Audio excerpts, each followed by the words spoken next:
What are your thoughts on that Bradford performance after back-to-back defeats to pick up a big scalp against Batley? Yeah, we needed it. It was third and fourth halfway through the season, so like I said, off the back of two defeats.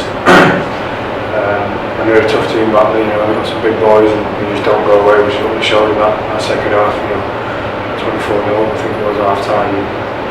We stuck in there.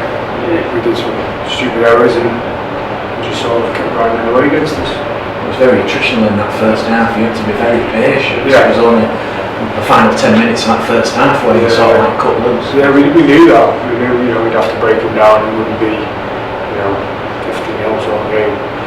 There was that period of 10-15 minutes, that second half of the first half, where we just went forward, ran hard, would push, down up, quick play balls, and we got some good rewards of it. So we just need to sort of keep that for the full game. I think second half, like John said, and then we tried winning it again with some offloads and that, instead of just sticking to the process.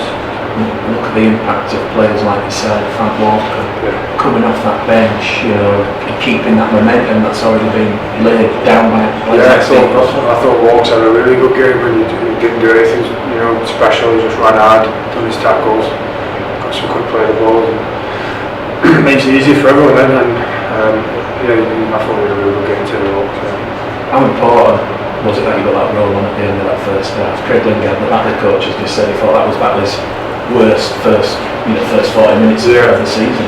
It was good. I don't think you know, if it didn't come that we wouldn't have won. You know what I mean? And I thought if we'd gone the whole 80 minutes, which it sort of did because we let them back in. It just shows if we stick to the game plan for that 15 minutes for the full 80 minutes.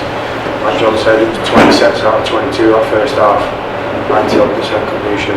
That's what we need to be doing for the full 80 minutes, not just periods of the game.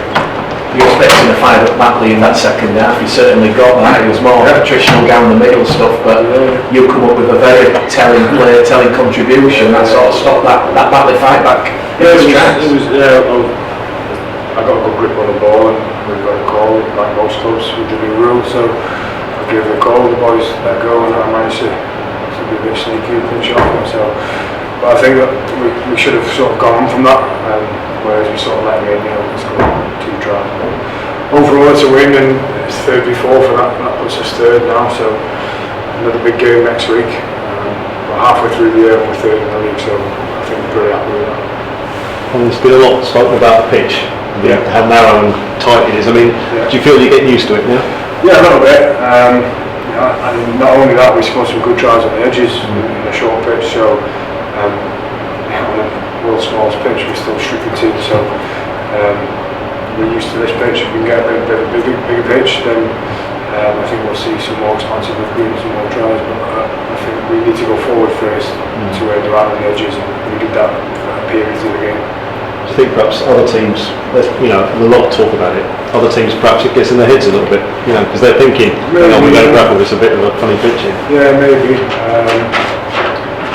At the end of the day, the pitch is the same for both teams. We're getting a bit, like I said, we're getting used to it. Yeah. You know, you look at it and it does surprise you, but at the end of the day, both teams just got to get on with it. So. And in terms of obviously the league winning today, giving you that little bit of a gap there now, you know, it sort of strengthens that position for the playoffs, doesn't it? It does, yeah. Like I said, halfway through the year we're sitting third. I think, you know, we're pretty happy with that. But we just need to keep going. Now, last week was, you know, we should have won that last game last week.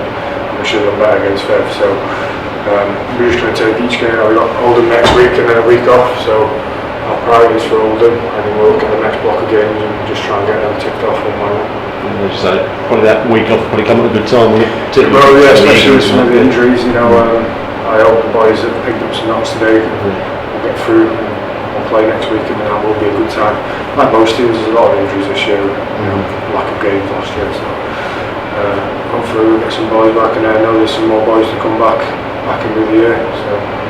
John was saying about the injuries, and he said possibly a big cause was not playing last year. Yeah. Do you agree with that? You know, players literally went a year without going. Definitely, because you know we did our own training, weights and running, but you can't emulate game contact, and a lot of them are contact injuries. You know, that you're you know, hamstrings going from running or whatever, especially not here, is you know, cheekbones and you know, ribs and shoulders. And so that's the same for all teams, and we've got to sort of manage it and just try and get, you know, strong for the healthy squad.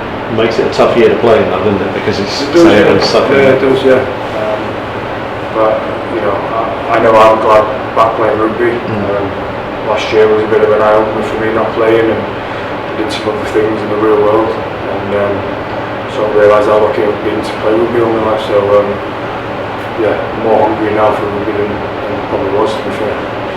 What did you do in the real world? I worked in a warehouse for a little bit, and it was a bit of a shock, to be honest. Yeah. But, maybe get some qualifications under my belt with the stuff I did with rugby league as they helped me out.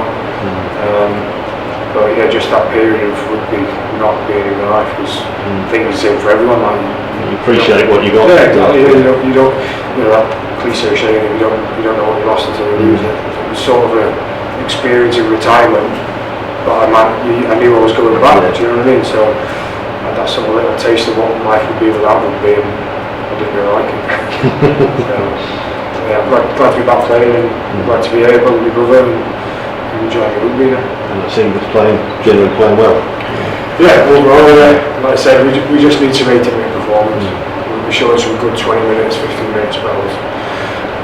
But I think if we want to go to the next level now, we need some good solid performances. So, yeah. Are you going to remind Reece and Cal that you've crossed the line? I've already told him 3 times. He's still on there. I've already told him I'm scored double more than him this year. So I thought he had a really good defensive game today. You know, he does a lot of good defence on that edge, so I'll give him that credit.